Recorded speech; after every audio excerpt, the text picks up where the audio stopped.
Hey guys, so just before the morning gets going, it's coffee and contemplation time. I'm taking a look around the greenhouse today, and there are some things that if you're just getting into a greenhouse as a newbie, these are some of the things that I wish somebody had told me before getting into greenhousing. And I think that, is greenhousing even a word? I think that it's important for you to know, and you might already know some of these things, but I'm going to share with you some of the things I wish I had known before I got into it.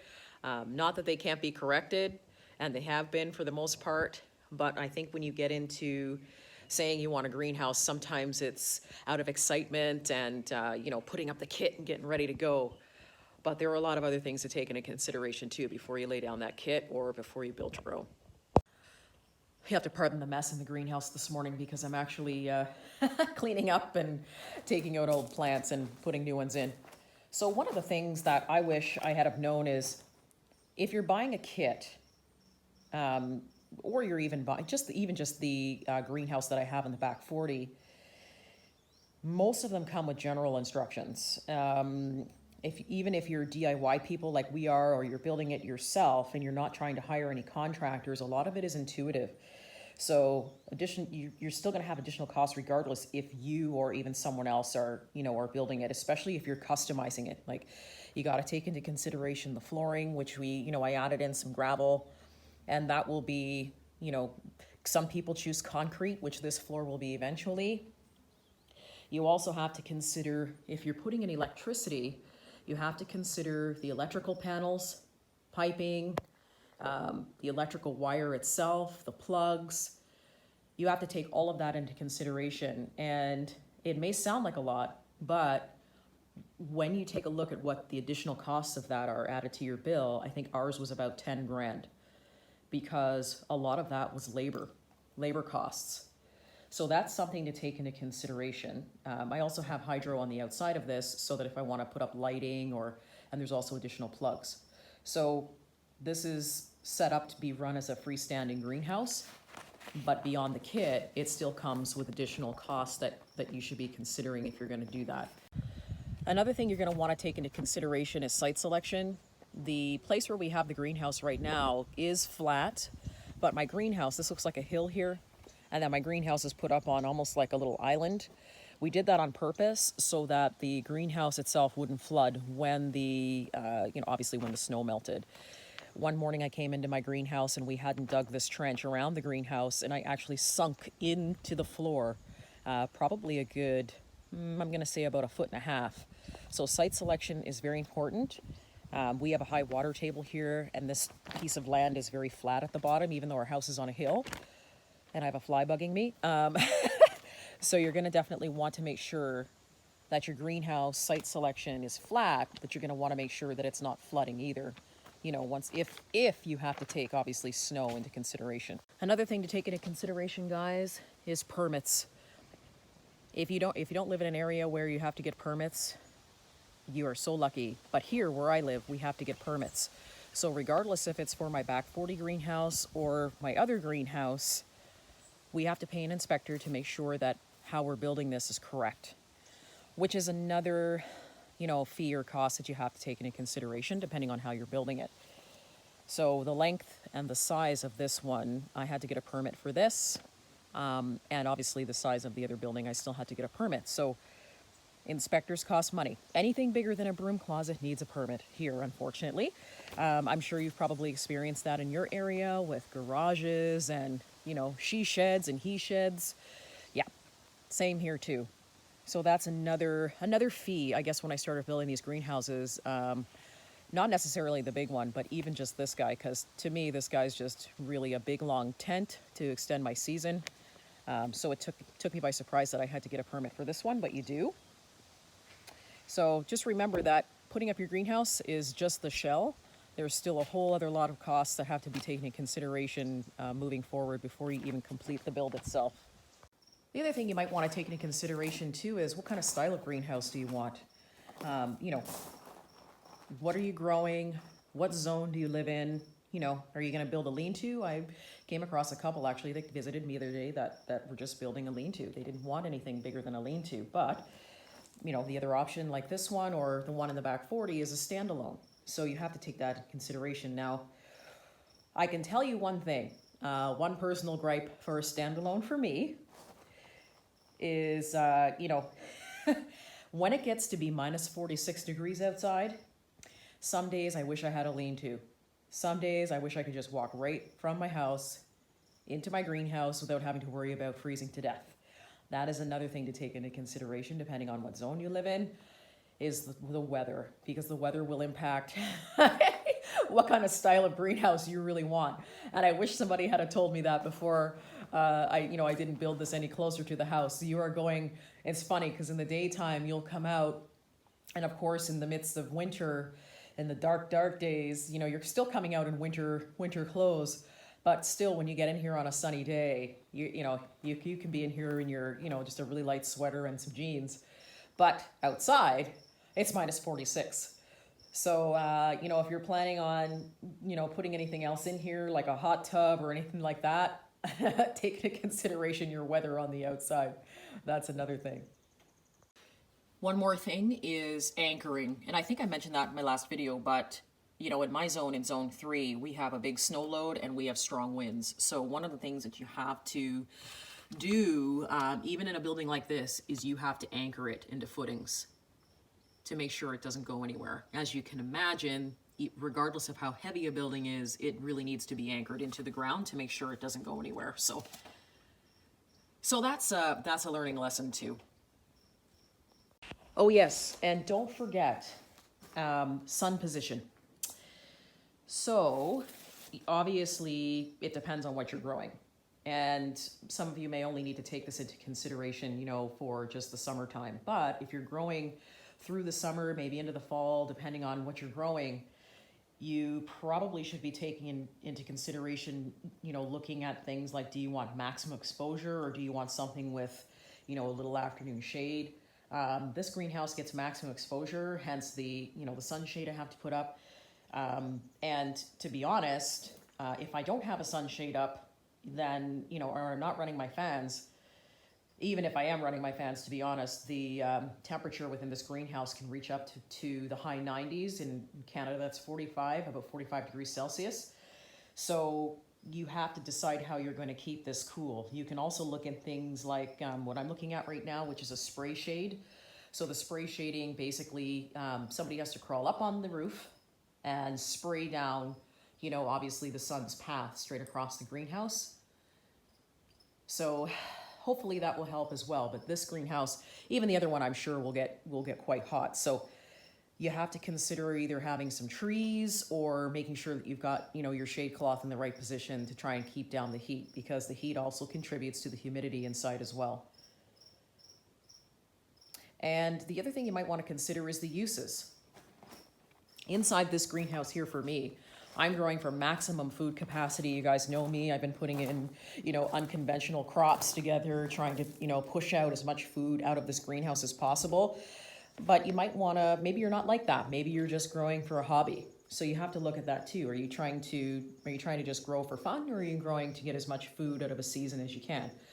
So that may even determine for you what you're willing to spend and what your budget is, and maybe even the size of the greenhouse. So when I was putting up greenhouses originally, because this is not one of my original ones, I was only doing it as a hobby, and then the hobby got out of control. And so now I'm growing for maximum food capacity. So the other thing to take into consideration too, guys, is accessories.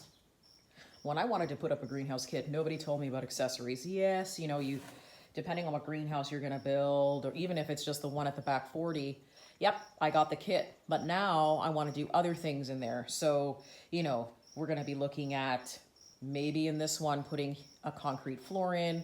We're going to be looking at heating it possibly in the winter time. But some of the other more simple and less complex things are lighting. Are you going to put plugs in so that, you can have some grow lights in the winter so you can start your seedlings early? If you look just above me here, lighting in general. What are you going to put in the ceiling? Right? I used garage lights. They work great. They're LEDs, so it's low cost. Those were things that somebody did not tell me. I had to do all the research on my own by myself. And really, what is your goal? Tables, shelving, all the rest of that I never even thought of because I was too excited to put up the kit. And then when I put up the kit, I thought, ooh, I need something to put my stuff on. I need something to store things.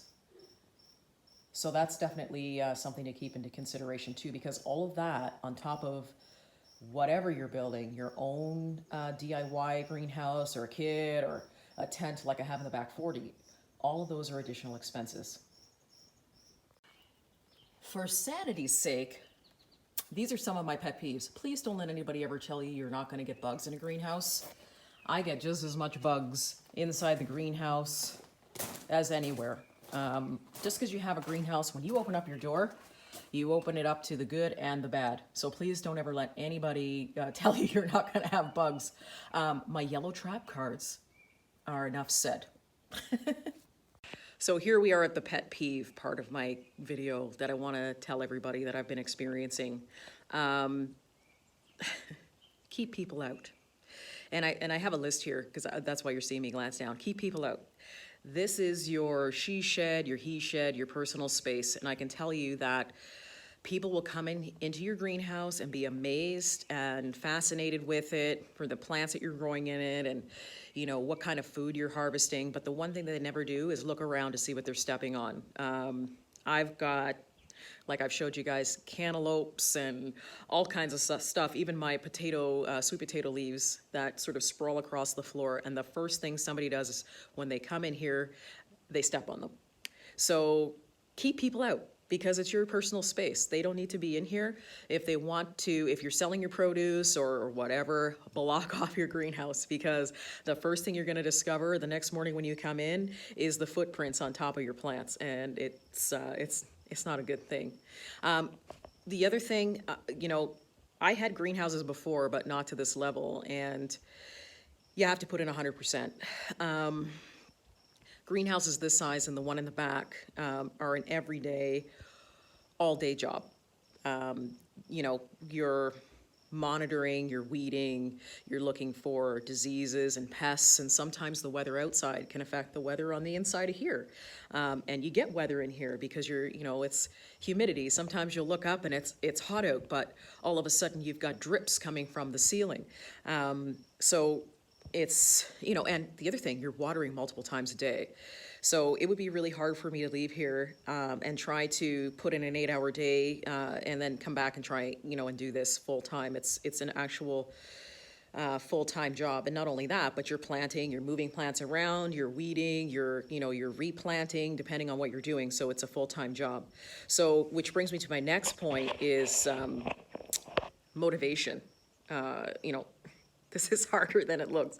I know that we have, videos that say, yeah, we're growing all these things and it's, it's great. And don't get me wrong, it really is, but you need the motivation to do it. And you need a partner that supports you, and you also, or you need to work together as partners. One person trades off and does watering in the evening or vice versa in the morning.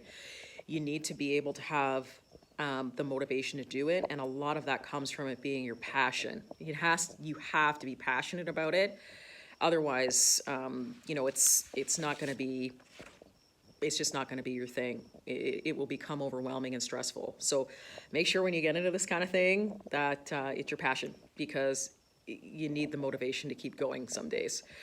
The other thing that I get a lot of is people will come in and ask for food. So right from the get-go, you have to decide, are you going to share this, or are you going to keep this for, future prepping or whatever you're doing in terms of food storage? Are you, like me, for instance, I'm growing as much food as I can, but a lot of the food that comes out of here, I store it, can it, soon freeze drying it, dehydrating it, salting it, pickling it. So almost everything that comes out of this greenhouse is going to have a use, even if it's just eating it for dinner that evening. So trust me, if you share, they will bring back friends. They will bring friends back, and you will then find yourself in a position, especially if it's neighbors, where you may have to say no. So pretty much decide from get-go how you're going to manage that, because it's one of the things that I struggle with all the time. Some of my friends know that I struggle with it quite a bit, where people will say, hey, do you have some, or hey, are you getting rid of that, or if you need to get rid of, because they're looking for you to give them your food. And every day in here, you put so much work, and it doesn't matter, your greenhouse, my greenhouse, we put in so much work to harvest, to plant, to do all of this, to make sure that we get a harvest out of it. So decide how you're gonna manage that from get-go. And last but not least, you're on your own. You are on your own. You may have friends and family that initially helped you put up the greenhouse, even if it's a tent like the one I've got in the back 40.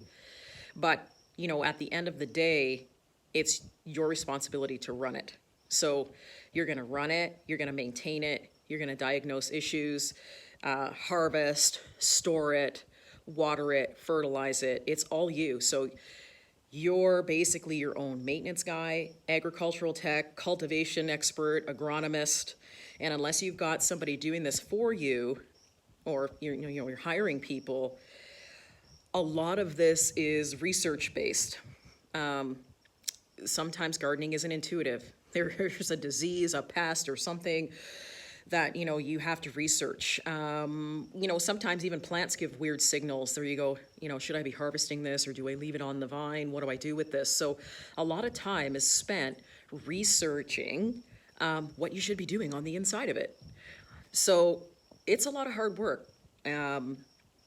I recognize that it was from the beginning. And as seasons change and as things progress, with weather changes, it may even get even harder. But keep going. I'm getting a lot of people writing me saying that they're investing in their first greenhouse and that they are excited about it. Please just take into consideration maybe some of the things I pointed out today, but keep going. Don't let this be a video of discouragement. It's just a video of maybe some things to consider that you didn't consider before.